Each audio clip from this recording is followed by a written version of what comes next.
მოგესალმებით ძვირფასო ტელემაყურებლებო და რადიომსმენელებო.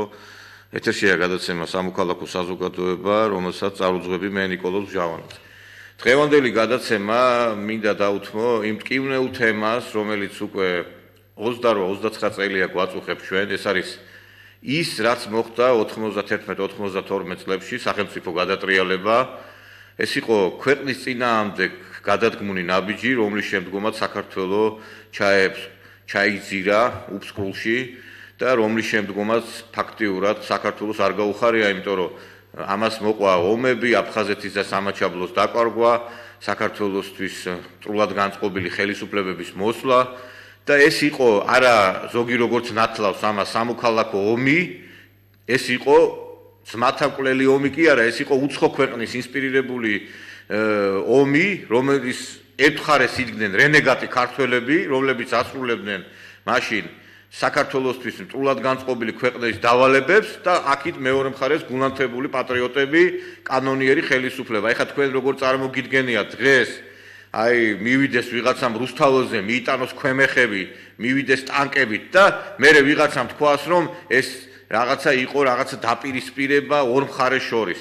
ეს იყო სახელმწიფო გადატრიალება, პუჩი, რომელიც შეფასდა, მაგრამ სამწუხაროდ არავინ არ დაჟილა. დღეს აი ამ პუჩის შემოქმედები და ამ სახელმწიფო გადატრიალების შემოქმედები სამწუხაროდ ხშირ შემთხვევაში კი ნანობენ, მაგრამ არავითარი პასუხისგებლობა მათ არ დაკისრებიათ, რაც არის ძალიან საგანგაშო, იმიტომ რომ შემდგომი პერიოდში იგივე განმეორდა, ჩვენ ვიხილეთ ასევე სახელმწიფო გადატრიალება 2003 წელსაც იგივე სახელმწიფო გადატრიალება იყო ოღონდ უსისხლოდ და შემდგომშიც კიდევ არ არის დაზღვეული ქვეყანა აი ამ გადატრიალებებისგან დაცული იყოს. ეს იმიტომ ხდება და მოხდება სავარაუდოდ კიდევ, იმიტომ რომ არ არის პასუხისგებაში მიცემული ის ადამიანები, რომლებმაც 1991-92 წლებში დაამხეს ზვიად გამსახურდიას ხელისუფლება.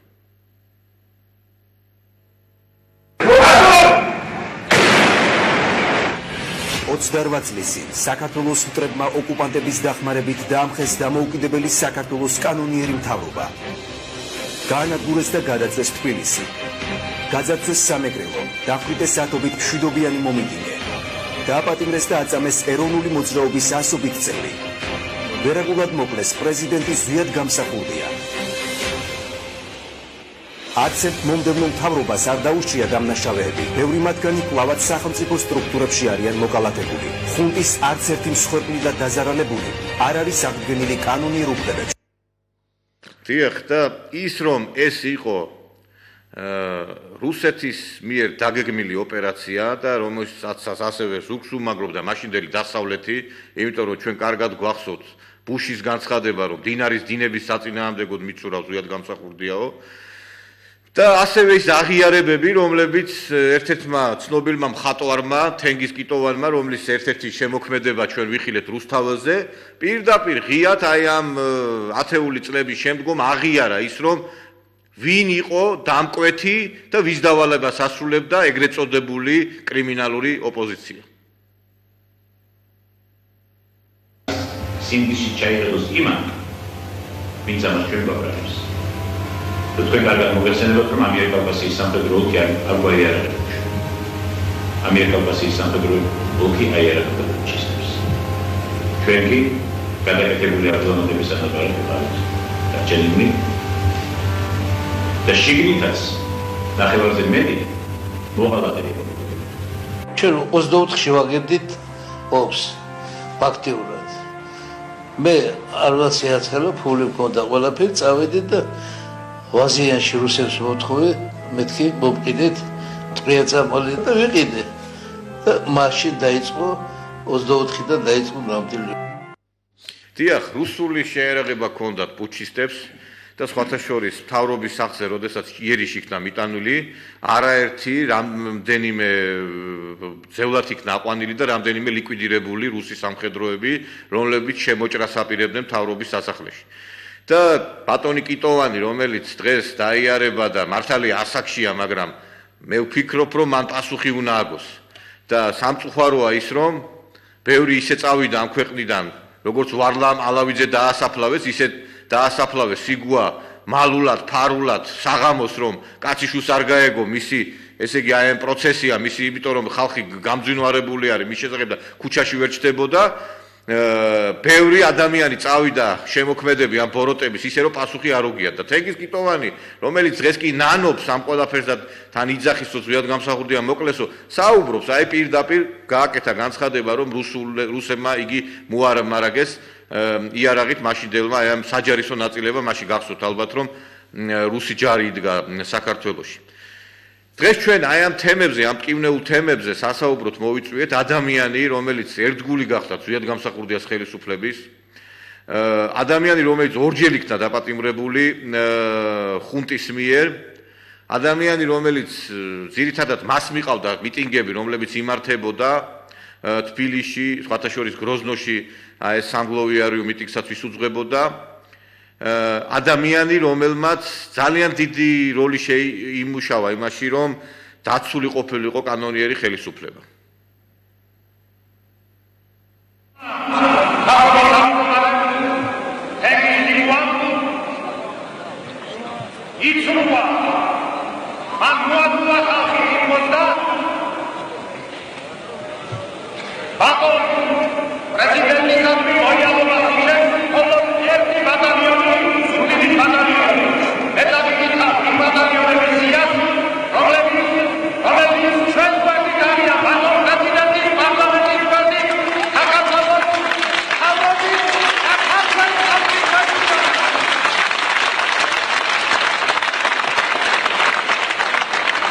დიახ, ეს გახლავთ უზენაესი საბჭოს დეპუტატი ბატონი ავთანდილ ცხილაძე, რომელიც ძალიან დიდი გარკვეული რეპრესიების ქვეშ მოყვა და სამწუხაროა ის, რომ ბატონი ავთო ეს მთელი მასალები, ვიდეო, აუდიო, ფოტო, ყველაფერი განადგურებული იქნა პუჩისტების მიერ, როდესაც დააპატიმრეს, ამოიღეს ეს მასალები და რამდენიმე მარტო ვიდეოღა შემორჩა, ეს წარმოგიდგინეთ ერთ-ერთი ფრაგმენტი, ზვიად გამსახურდია უგვერდით დაინახეთ თქვენ და ბატონ ავთოს მიყავს საინფორმაციო მიტინგი, როდესაც იმართებოდა ეს თბილისში.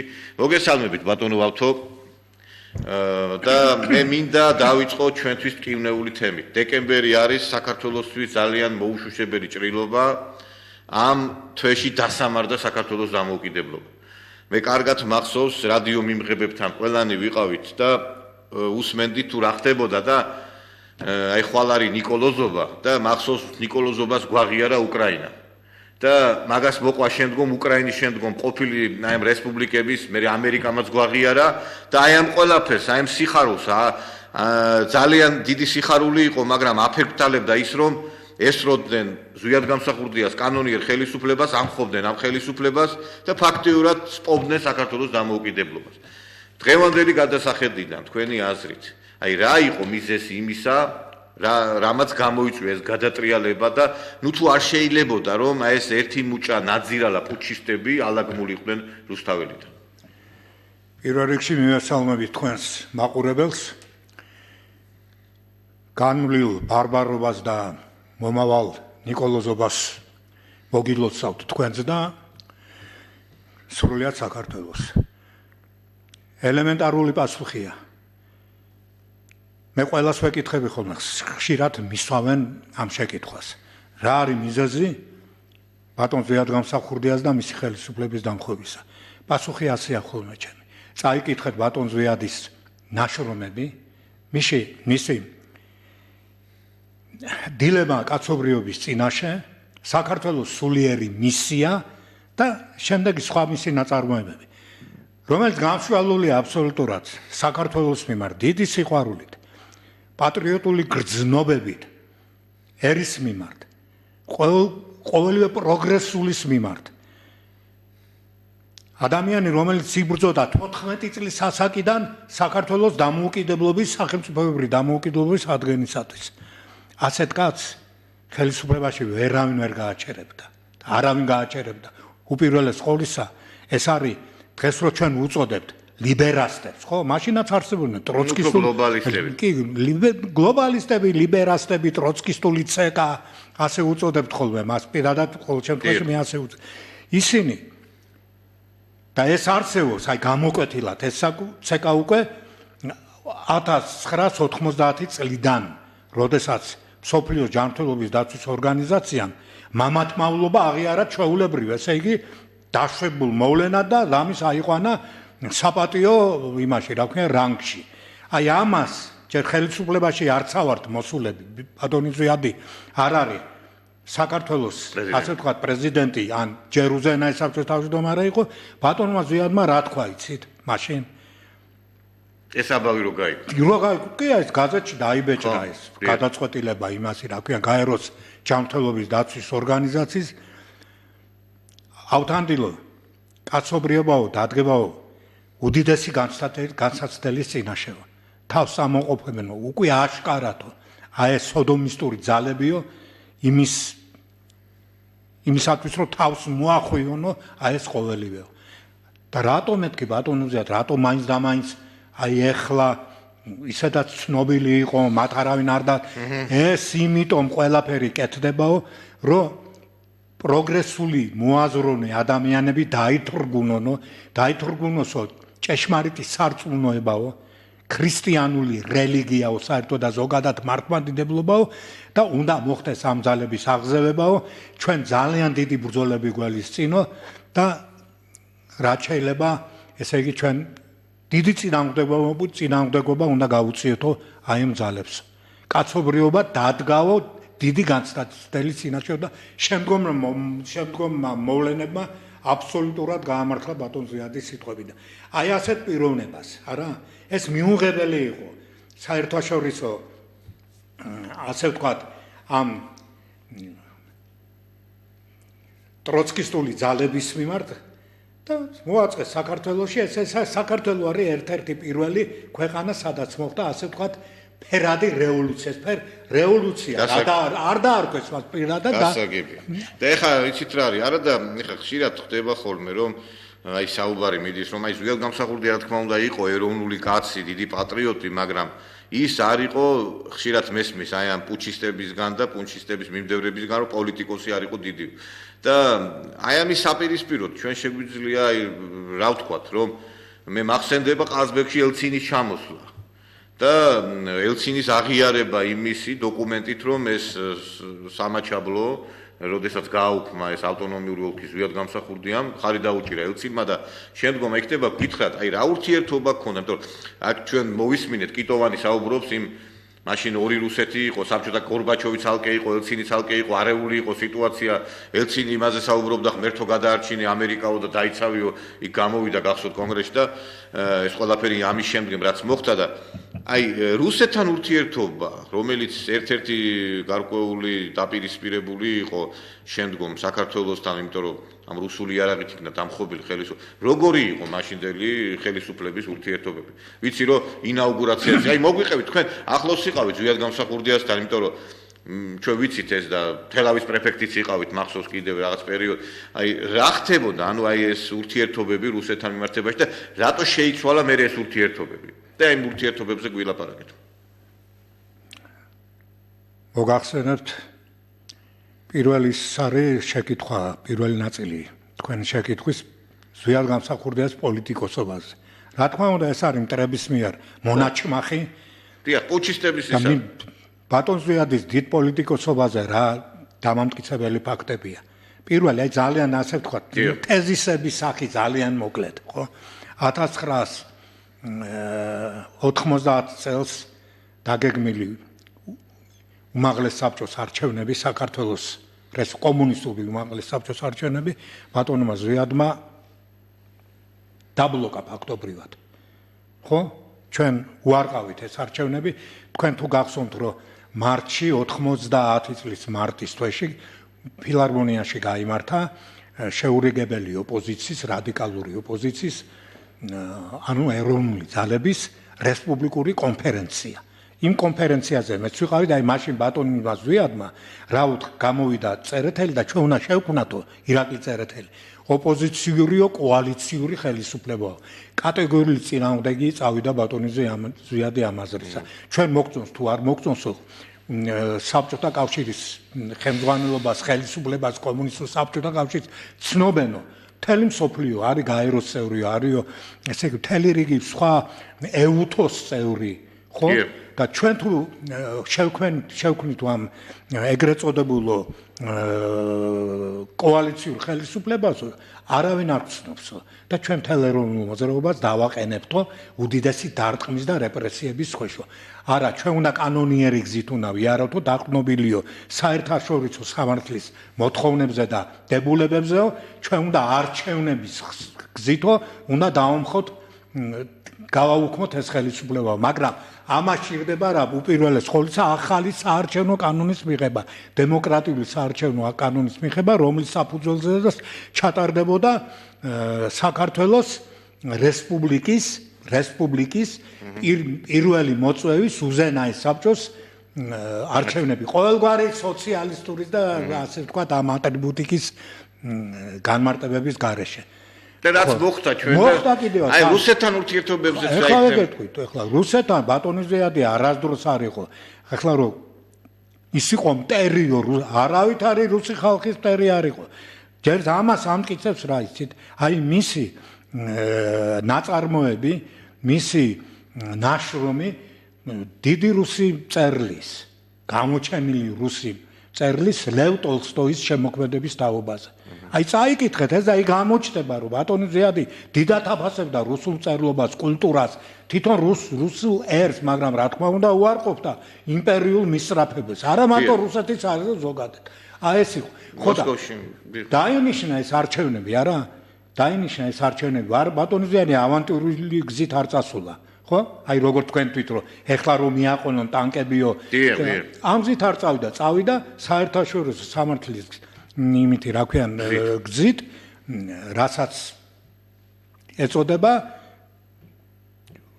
ობიექტურობა, პოლიტიკური ობიექტურობა, შორსურათელობა და განსაზღვრა ყოველივეს იმისა, რაც იყო მართლა რეალურად და მისაღწევადი იყო. და გაიმარჯვა კიდევაც ბატონი ზეადი მრგვალმა მაგიდან ბატონი ზეადი არჩეულ იქნა პირველსავე სესიის პირველსავე ეს დეტალები ჩვენ ვიცით ეს როგორ არის რომ დეტალები ვიცით ისეთი რაღაცები მინდა ვისაუბროთ რაც მაყურებლისთვის უცნობია და ეხლა ურთიერთობა რა თქმა უნდა ჩვენ ყოველგვარი ახალი სამოკავშირო ხელშეკრულების წინააღმდეგები ვიყავით არასდროს ეროვნული ხელისუფლება და ბატონი ზეადი ახალ საბჭოთა კავშირის განახლების ასე ვთქვათ ხო აი იმ სახით რაც იყო არა ჩვენთვის ყოვლად მიუღებელი იყო ჭიდრო ურთიერთობები ქონდა რუსეთის ხელმძღვანელობასთან ბატონი ზეადი არის უკვე უზენაეს საბჭოს თავმჯდომარე ელცინი არის რუსეთის ფედერაციის უმაღლესი საბჭოს თავმჯდომარე და ბატონ ზეადის მოწვევით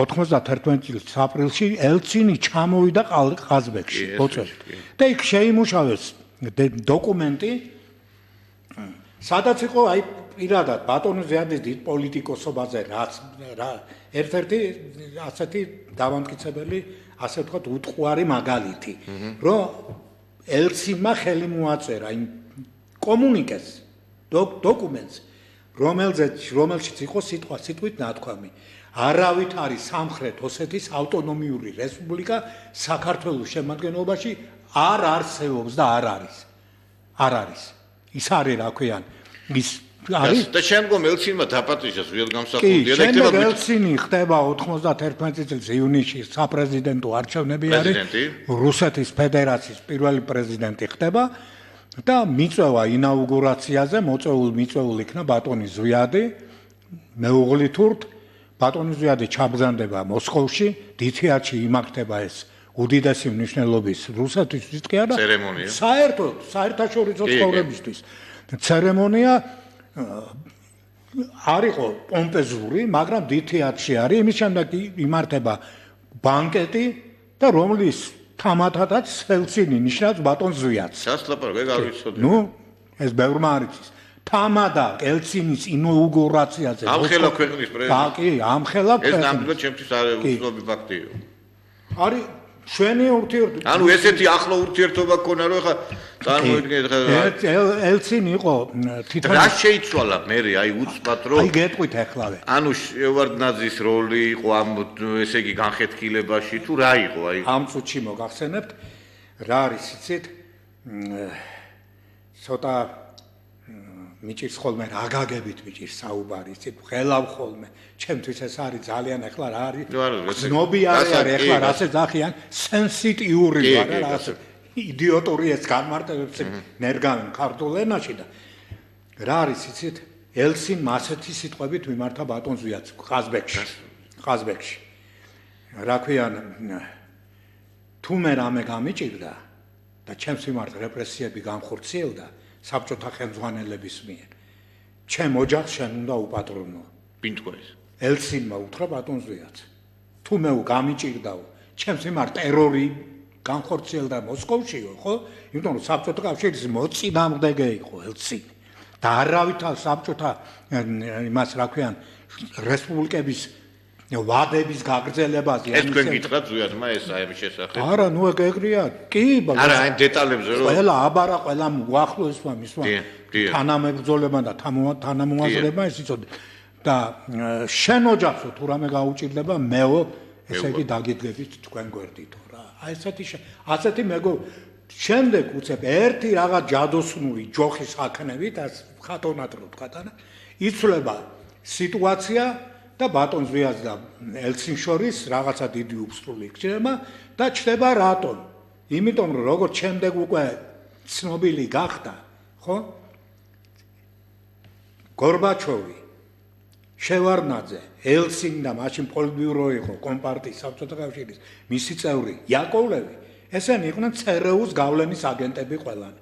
იბრძოდნენ საბჭოთა კავშირის დაშლაზე. ესენი იყვნენ საერთაშორისო ასე ვთქვათ ჩრდილოვანი სოფლიო მთავრობის აგენტები იყვნენ, მათი ნების შემსრულებლები იყვნენ და ელცინს იქიდან, ხო?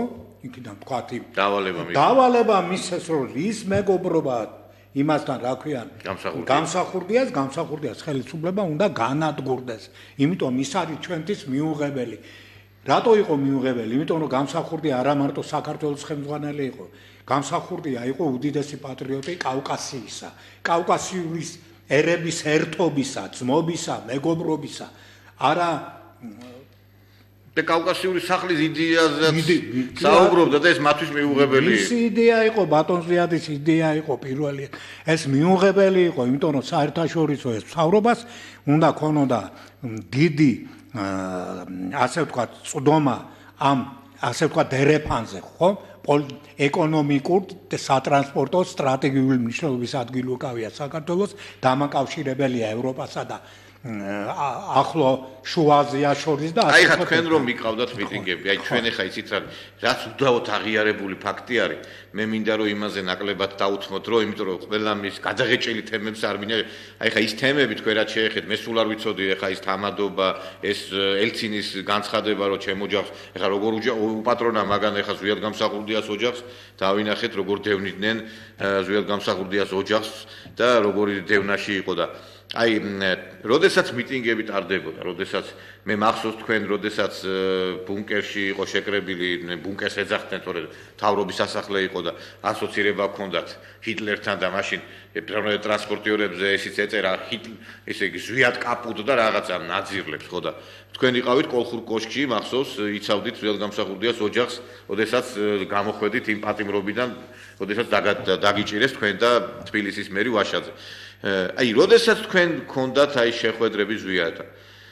ხედავდით მაშინ განწყობას, რომ ანუ მან იცოდა რომ ეს განწირული იყო, ჩამოსაგდება თუ თვლიდა რომ ამ ბრძოლა შეიძლება რომ მაინც შედეგი მოყოლოდა. აი, განწირულობის ის თუ ქონდა რაღაცა, იმიტომ რომ აი მე არ დამავიწყდება მისი თვალები მთავრობის სასახლეში რო იყო, აი ძალიან სევდიანი და მისი აი ეს განცხადებები, აი ცოტა ისეთი ანუ არ იყო თლათ ისეთი დამაჯერებელი იმ კუთხით რომ ანუ თითქოს მან იცოდა რა უნდა მომხდარიყო. ანუ აი თქვენ რა საუბრები გქონდათ? ანუ გძნობდა იმას, რომ აი განწირული იყო ეს ხელისუფლება ჩამოსაგდება თუ ფიქრობდა რომ რაღაცა მაინც ხალხი დაიცავდა და ვერ მოახერხებდა ეს ძალები მის ჩამოგდებას.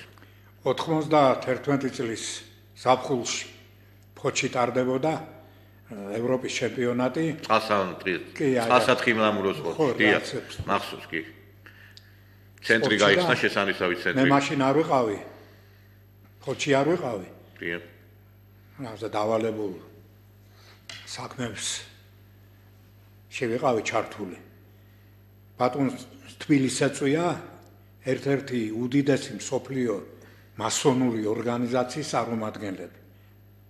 მე სიტყვა მასონების მეზარება ხოლმე თქვა მსოფლიო მთავრობას არაფორმალურ გლობალისტების წარმომადგენლები ჩამოვიდნენ. და ხა მე კი ვიცი ვინც ეს თქმა, მაგრამ ნუ არ გვინდა თქვა. ხო, არ გვინდა ეხლა კონკრეტულად. ხო, იმიტომ რომ ის ძალები არიან დღეს ძალიან იმოწინავეები და ხო და ჩამოვიდნენ ის ძალები ამ მსოფლიო გლობალისტების წარმომადგენლები ჩამოვიდნენ, რომლებსაც არაოფიციალური არ ეჭირა თანამდებობები, ისინი მართავდნენ ასე რუხი კარდინალები. მსოფლიოს ჩრდილოვანი მთავრობის რუხი კარდინალები და ულტიმატუმი წაუყენეს ბატონ ზვიადს. თბილისში არ იყო ბატონ ზვიადი, ჩავიდნენ ფოთში, შეხვდნენ ბატონ ზვიადს და წაუყენეს ულტიმატუმი. ულტიმატუმი ახლა ვერ დავიწყებ ბევრსაუბარი. პუნქტები იყო, აი ეს უნდა გააკეთო და რაც შემდგომ გადატრიალების შემდეგ მოხდა საქართველოში და ხდება დღესაც საქართველოში, აი ეს უნდა გაკეთებული იყო, ის უნდა გააკეთებინა. ანუ ულტიმატუმი დაუდეს ვინ? კი. რაზედაც ბატონმა ზვიადმა რა თქმა უნდა ძალიან თავაზიანად ნუ ვერ გავაკეთე. ხრა უარი და შეკითხვაც ყოფილა ასეთი, რომ რატო იძახივა, იმიტომ რომ მეო ქართველმა ხალხმა ამირჩიაო ჩემი სოფლ მხედველობიდან გამომდინარეოდა. მე ვერ უღალატებო იმას რა ქვიან. ვერ უღალატებ ჩემ რწამსო და ქართველი ხალხის დატვეთას, მოთხოვნას და ქართველი ერის მისწრაფებასო. ვერ უღალატებო. ნუ მაშინო პირდაპირ უთხრეს მაშინ შენი პრეზიდენტი ყოფნაო დიდი ეჭვისთვის დადგებაო. ხო და წამოხდნენ თუმე გაშმაგებულები გამოვარდნენ იქიდან. ეს ფაქტია, გამოცვიდნენ იქიდან და ერთ-ერთ ისიც უთქვია ეს აღარ იქნება საქართველოს პრეზიდენტიო, რო დატოვა ის კაბინეტი და გარეთ რო. და მალე მარცხა დაიწყო გადატრიალება. ნუ პირველი რა იყო პირველი ნიშანი ამ დიდი გადატრიალებისა, მოსკოვში აგვისტოში ხდება რა ქვია პუჩი, თქვენ თუ გახსოვთ. იგი როგორ არ მაქვს. კომუნისტური პუჩი ხდება. იანაევი და სამხედროები და პარტიის ნომენკლატურა გეკაჩებ ამიერკავკასიის სამხედრო ოლქის გენერალიტეტი შედის ბატონ ზვიადთან კაბინეტში და პირდაპირ ულტიმატუმს უყენებენ რომ შენ უნდა გააუქმო დენონსაცია გაუკეთო საქართველოს სახელმწიფოებრივი დამოუკიდებლობის აღდგენის აქტს. ბატონ ზვიადმა კატეგორიულად უარყო.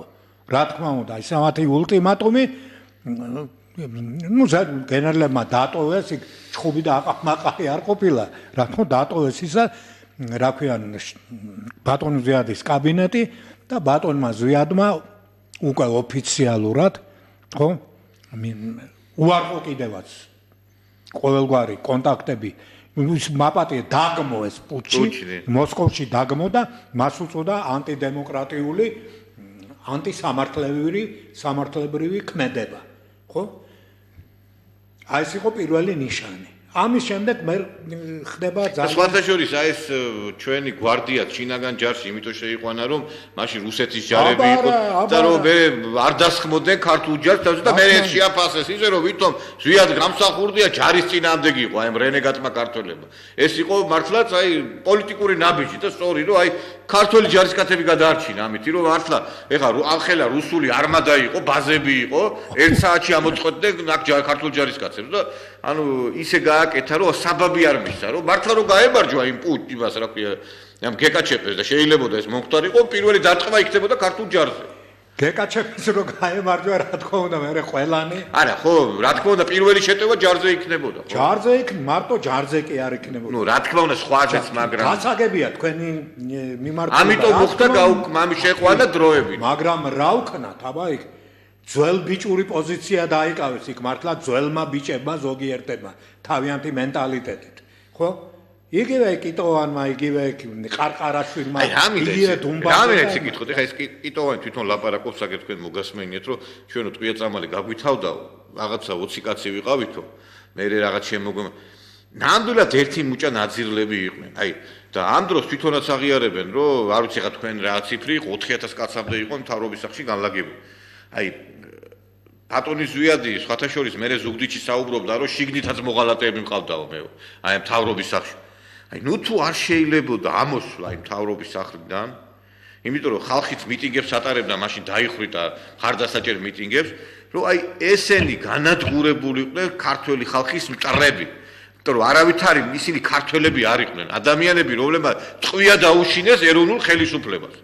აი რატო არ მოხდა ის, რომ შეტევაზე არ გადავიდა ეროვნული ხელისუფლება, ანუ რატო მოერიდა ზვიადი? იცოდა რომ მაინც განწირული იყო თუ აი მიზეზი რა იყო, რომ შეტევა, ანუ იარაღი აღარ ქონდა, თუ არ იყო ისეთი სიტუაცია იგი. ბატონო ნიკოლოზ, ერთ-ერთი რა თქმა უნდა.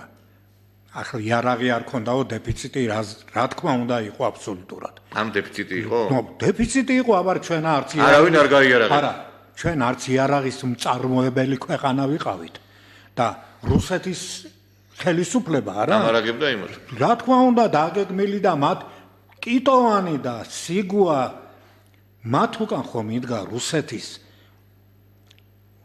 რეგულარული არმია, უფრო მეტიც იმ არმიის სპეცდანიშნულების რაზმებიც იყვნენ. არ ჩადნენ პირდაპირ, ასე ვთქვათ, გამოკვეთილად საჯაროდ, მაგრამ იბრძოდნენ. როგორ არ ჩადე ხო დაატყვევეს? არა, კი, ხო, ტყვეებიც იყვნენ უზენაეს საბჭოში, რუსი ოფიცრები იყვნენ. და ლიკვიდირებულიც აი ხა მე არ მინდა მაყურებელი დამემძიმებინა, თორემ არის ინტერნეტში ტრიალებს გარდაცვლილი რუსი სამხედროები, რომლებიც ბრონეტრანსპორტიერებით შეიჭრნენ იქ შეანგრიეს ის ჭიშკარი, რა ქვია, პარლამენტში. კი ბატონო, მე არ ვიყავი უზენაეს საბჭოში. თქვენ კოლხურკოში იყავთ. ზვიადის დავალებით იყავით კოლხურკოში. სხვა დავალებას ვასრულებდი მე. მაგრამ ხო და აი არ ზვიადი, აი თქვენ გქონდათ მე იჯევანშიც ახთით ზვიადის და გროზნოშიც იყავით და აი თვითონ რას ამბობდა აი მაშინ. ანუ არ ქონდაო შანსი რომ აი რაღაცა არ ქონდა, არავითარი შანსი არ ქონდა, რატო? იმიტომ რომ გულდაწყვეტილია ხალხი, მოსახლეობა მხარს უჭერდა.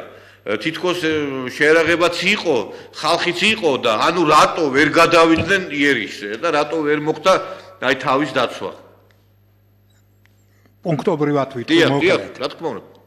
ძალიან კარგად იცოდა ბატონმა ზვიადმა და ცნობილი იყო უკვე რომ ეს იყო რუსეთის ხელისუფლების მიერ დაგეგმილი და საერთაშორისო ამ გლობალისტების მიერ შეკვეთილი რუსეთში დაგეგმილი და მხარდაჭერილი რუსეთის ოფიციოზის მიერ, რა თქმა უნდა და ხელისუფლების მიერ და რუსეთის არმიის მიერ. ამ პუჩისტების უკან იდგა არმია.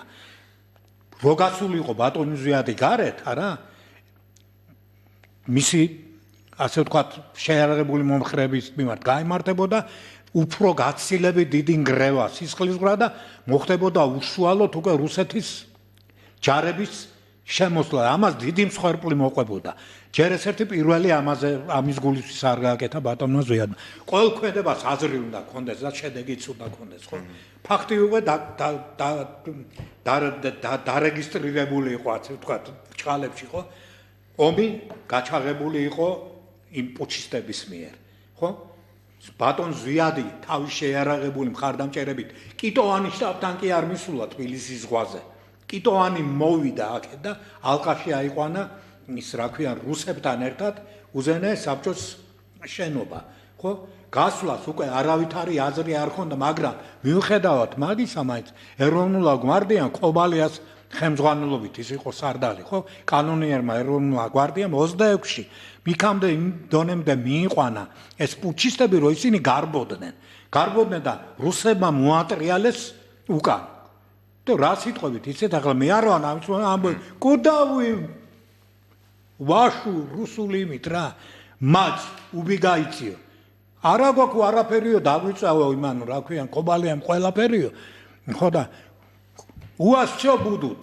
ვეჩერან ყველაფერი საღამოთი გეკნებათო. ტანკებიც აგერ კიტოვანი არის ძახის გასულ ინტერვიუში, აგერ აი მოგასმენინეთ, რომ მივედიო და მომცეს ყველაფერი. კიტოვანზე უფრო, კიტოვანის სიტყვებზე უფრო დამადასტურებელი ფაქტები რა არის კიდე, ხო? იოსელიანის სამი განზომილება წიგნი წაიკითხეს, არის აღსარება. სიტყვით პუნქტობრივად მიყვება და ყველაფერს აღნიშნავს ის. შემდეგ გენერალ-ლეიტენანტი ბეპაევი, რუსეთის შეიარაღებული ძალების გენერალ-ლეიტენანტი ბეპაევი, ის რა ქვიან, ამიერკავკასიის სამხედრო ოლქის ჯარების სარდლის მოადგილე. მისი მემუარები. და რა მაინტერესებს? ყველაფერს იძახის. რა თქმა უნდა და კიდე ერთი ის დუმბაძის წიგნიც არის, სადაც დუმბაძიც ლაპარაკობს, როგორ უნდა მოხდარიყო ლიკვიდაცია ზვიადგა და აი სანამ ეს თვითონ თავრობის სახლზე შეტევა მოხდებოდა, ანუ სანამდე ომი დაიწყებოდა.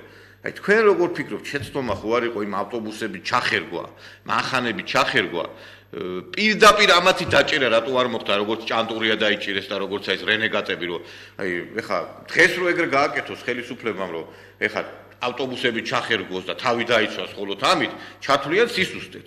ანუ თქვენი აზრით, აი რატო არ ხელისუფლებამ ASN-ი არ დააპატიმრა და არ გადავიდა შეტევაზე და პირიქით თავდაცვაზე რატო გადავიდა, რომ მარტო აი ესე ავტობუსებით რაღაცა იქ მანქანები მიიყვანეს და მერე რო გაწმიდეს, მერე დაარწეს თავრობისას. ანუ რატო არ მოხდა ამათი დაპატიმრებები? ანუ ვერ შეძლეს ამის გაკეთება? ვერ შევძლებდით. ჯერ ერთი ბატონი ზიადი არ იყო აგრესიული პიროვნება. ყველელი არ იყო და სისხლის მსმელი არ იყო ესე. თუ აპირებდა რომ ჯერ მოვიპოვოთ დამოუკიდებლობა და მერე დავიწყოთ. არა, ნუ დამოუკიდებლობა. თუ ამაზე იყო აქცენტი, ამ აქცენტი ამაზე იყო. პირველი იმიტომ რომ აღიარებები დაწყებული იყო და შეიძლება შეჩერებული იყო აღიარების პროცესი. არა, ეს გადაწყვეტილი იყო, ხო მოგახსენოთ, არა? გადაწყვეტილი იყო. ეს პირდაპირ იყო რუსეთის აგრესია იყო პირდაპირ და ეს გეგმა არა დასავლეთ და რუსეთის ერთობლივი გეგმა სრულდებოდა. ესე მე ღალატი იყო, შიგნით ღალატი იყო, ფაქტობრივად. თვითონ თავრობის სასახლეში. თავრობის სასახლეში იმდენად არა. არა, ნუ თვითონ შინაგან საქმეთა სამინისტრომ ჩაიდინა კოლოსალური ღალატი ჩაიდინა. დილარხაბულია. ნუ არ ვიცი ახლა არ მინამე პირდაპირ დილარი ხალბუ მე ზოგადად ვიზახი შინაგან საქმეთა სამინისტრო. რა თუნდა ახლა დილარხაბულიანი კაცი ბოდიში იმის მაგე ეხლა როგორი ვითარებაში წაიყვანეს ისიც ვიცი ხა კაცი რომელიც ბოდიში უნდა დაეცვა იმდენი პოლიციელი ყავდა ეხლა რეზერვში ამ პოლიციას იარაღი ჰქონდა ხო და რა მოხდა კარგად ვიცით როგორი ღალატი იყო პოლიცია დაიჭირა ასე ვთქვათ ფაქტობრივად დაიჭირა რა იცი მტრული აშკარა არა მაგრამ აშკარა ნეიტრალური პოზიცია ვითომ. და ისე იყო ფაქტობრივად ეხმარებოდნენ და ფაქტები იყო ისეთი რომ შიგნით ჩანერგილებიც იყვნენ და იმ გვარდიელებს რომლებიც იცავდნენ თავრობის საზღვრებს უკრიდან ესროდნენ ეგეთი ფაქტებიც იყო ანუ იყო ესეთი ფაქტები გამიგია მაგრამ უშუალოდ შემსრემი არა ვარ. ხო ანუ შიგნითაც მოღალატეები იყვნენ. შიგნითაც იქნებოდნენ მოღალატეები რა თქმა უნდა შევარდნაძე ვთქვათ ეს იყო დამგეგმავი ერთ-ერთი ხო გარე ძალებიდან ფაქტობრივად გარე ძალაც იყო და შინაგანი ძალაც იყო მათელი ნომენკლატურა მისხარეს იყო ხო მთელი შინაგან საქმეთა სამინისტრო რა თქმა უნდა მისი ერთგული იყო ასე არა და მახსოვს ჩვენ საუბრობდით და როდესაც იყო ბატონი ზვიადი პრეზიდენტი სატელეფონო საუბარი შედგა ხო ზვიადსა და ედუარდ ჭევარდაძეს შორის და იქნება გითხრათ ამის შესახებ, აი, როდესაც ისაუბრეს და როდის იყო ეს, ანუ პუჩამდე იყო. ეს მე მგონი სექტემბრის თვე იყო. და რაზე იყო საუბარი? სექტემბრის თვე იყო. საუბარი, მე არ კიდე ხომ იზა. ნუ თქვენ შემსრე არა ვარ. საუბარი იყო მასზე რომ ბატონმა ზვია, მაგრამ გეუბნებით ეს სინამდვილეს რა. დიახ. უტყუარ ფაქტს. რომ ბატონმა ზვიადმა უთხრა შევარდნაძეს. ქართველი არ ახარო. ჩამოდიო და დაუდექიო შენს ქვეყანასო და შენს მეო პენსიონერი კაცი ვარო პენსიაზე ვარო და გამოვიდა რომ ხელები არაფერი არ შემიძლია ხო დაიბანა ასე ვთქვათ შეიწმინდა ხელები და ამ დროს მასთან იკრიბებოდა პენსიონურ იმაზე რა ქვიან პირსახოც პენსიაზე ვარო და ვეარაფერს გაკეთება მე არ შემიძლია აღარა ვარ ხელისუფლებაში. ისე თქვენ აი როცა შემდგომი ჯევანში იყავით, გროზნოში იყავით, აი როგორი ხსენებდა აი ამ გადატრიალებებს? გქონდათ მაგ დეტალებზე საუბარი? არა, დეტალებზე საუბარი არ ქონდა, იმიტომ რა დეტალები ცნობილი იყო. უბრალოდ ნუ არა, დეტალებზე ნუ რა კუთხით, აი თვითონ რას იხსენებდა ისე?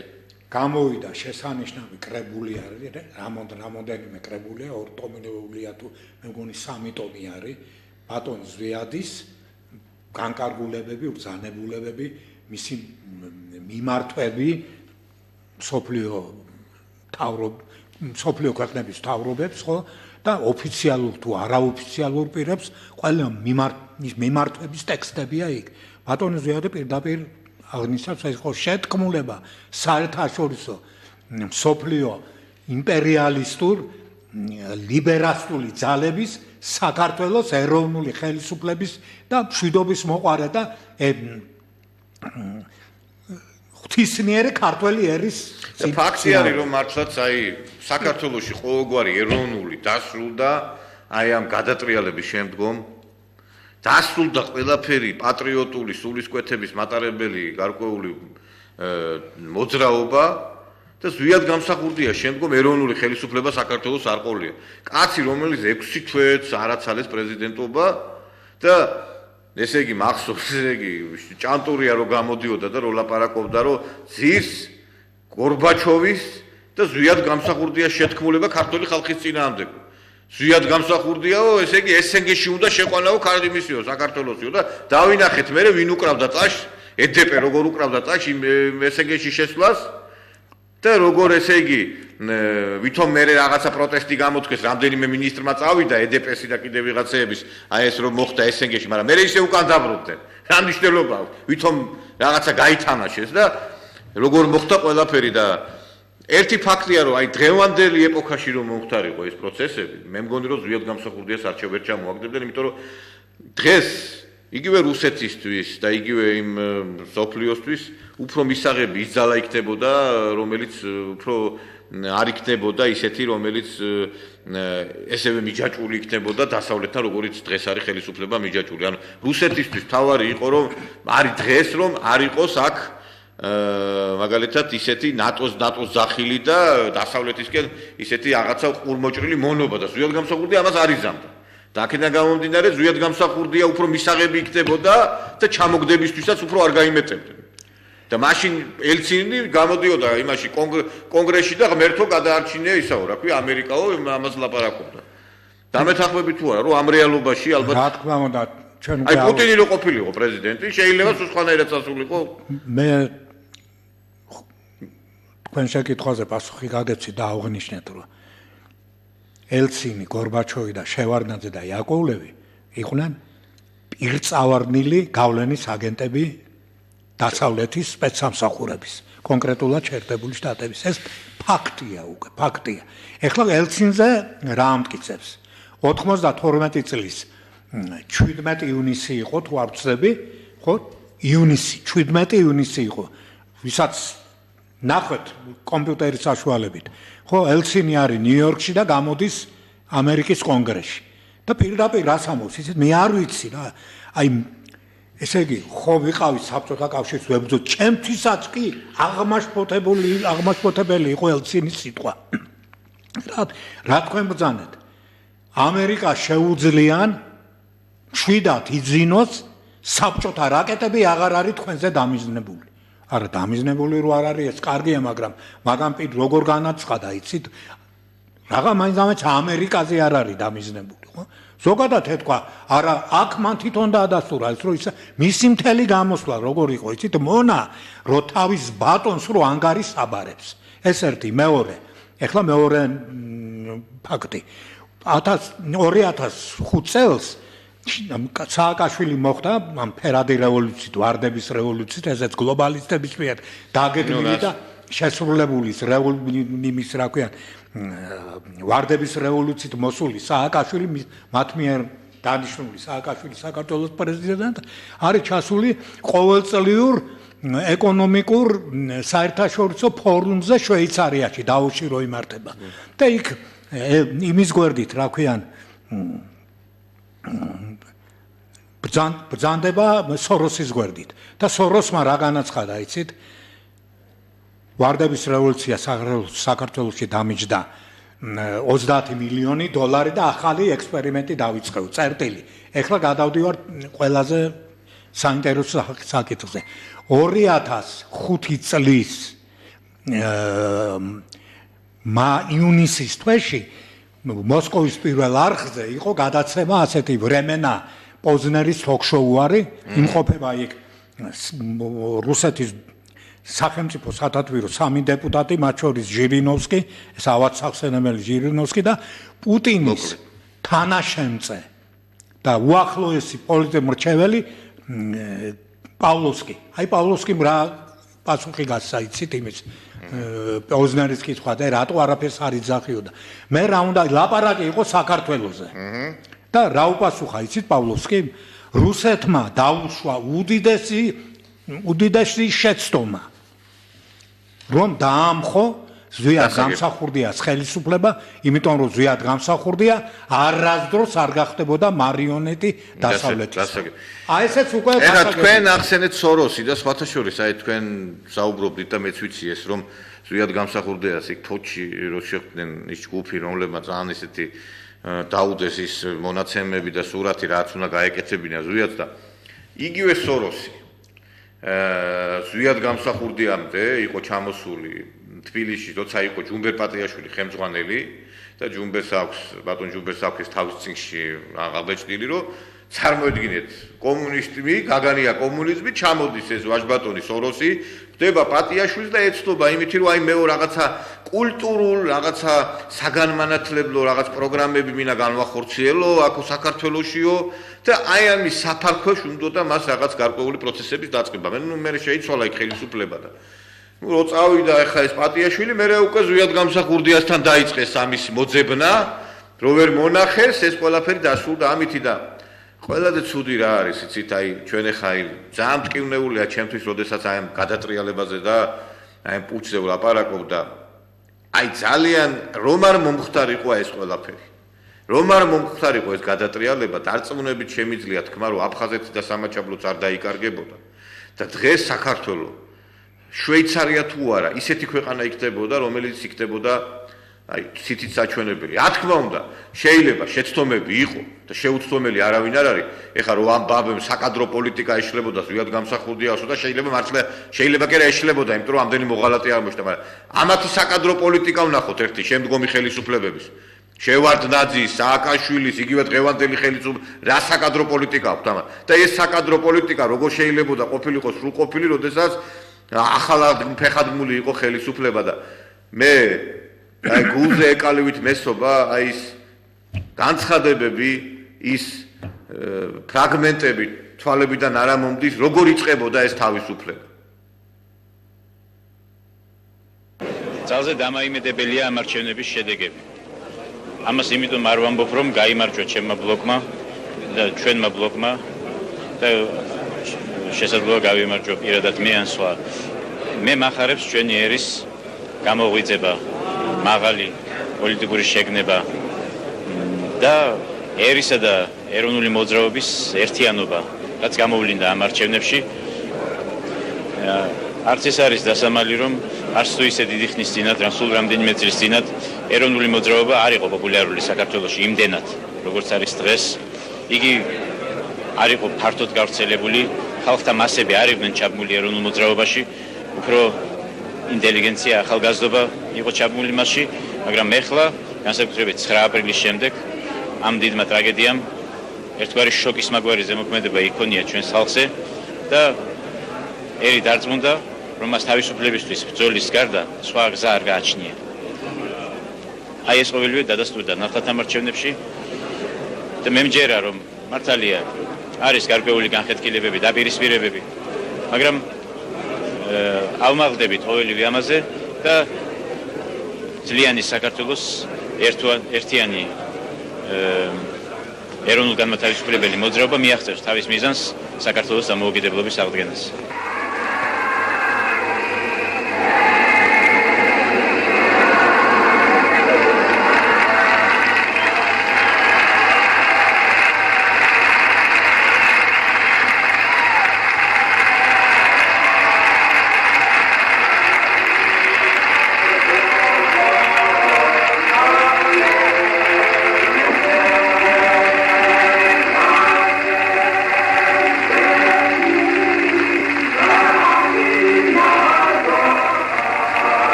დიახ, აი ეს ბედნიერი წუთები რამდენიმე თვეში უბედურებად შეცვალა კრიმინალურმა ხუნტამ და მე ერთი რამე მინდა ვთქვა, რომ სამწუხაროდ კი წაგვართვეს ჩვენ რეალური დამოუკიდებლობა, მაგრამ ჩვენი გზა ყოველთვის იყო ეკლიანი და საქართველო მაინც დადგება იმ გზაზე, რომელ გზაზეც მიისწრაფოდა ეროვნული ხელისუფლება და ბატონო ავთო დიდი მადლობა დღევანდელი სტუმრობისათვის.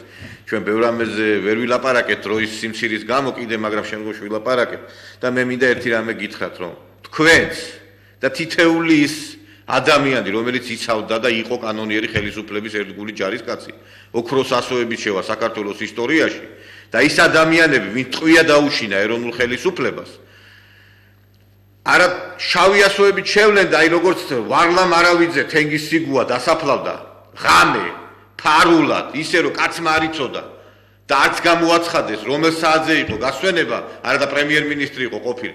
აი ესე ჩუმჩუმად დაასაფლავებენ მათ, იმიტომ რომ ვერასდროს ისინი ვერ მოიპოვებენ მიუხედავად იმისა, რომ აი ეს ჩაწიხლული არის მთელი ეროვნული ხელისუფლება. აი გადახედეთ, არც შევარდნაძის დროს, არც სააკაშვილის დროს, არც დღევანდელი ხელისუფლების დროს ზვიად გამსახურდიას ერთგული ადამიანები არასდროს არ ყოფილან თანამდებობებზე.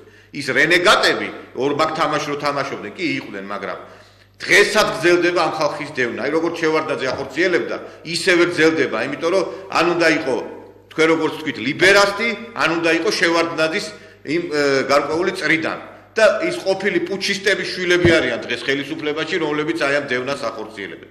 დიდი მადლობა ბატონო ავთო, თქვენ ძალიან ნატანჯი პიროვნება ბრძანდებით აი ამ განვლილი წლებისათვის და იმედს გამოვთქვამთ, რომ ყველაფერი კარგად იქნება და მართლაც ეღირსება საქართველოს, რომ აი ეს ხელისუფლება, როგორიც იყო ზვიად გამსახურდიას ეროვნული ხელისუფლება, აი ესეთი ეროვნული ხელისუფლება ყავდეს საქართველოს, რომელიც ქართულ ხალხზე იზრუნებს და მისი ის კი არ იქნება ამოცანა, როგორ ასიამოვნოს რომელიღაცა, თქვათ უცხო ქვეყანას, არამედ როგორ ასიამოვნოს ქართულ ხალხს და საქართველოს. დიდი მადლობა. ჩვენი სტუმარი იყო უზენაესი საბჭოს დეპუტატი, ერთადერთი ეროვნული მთავრობის, ეროვნული პარლამენტის წევრი ბატონი ავთო ცხილაძე. ეთერში იყო აცემა სამოქალაქო საზოგადოება, რომელსაც უძღვებოდი მე ნიკოლოზ ჟავანაძე, შევხვდებით მომავალ პარასკევს ერთმანეთს.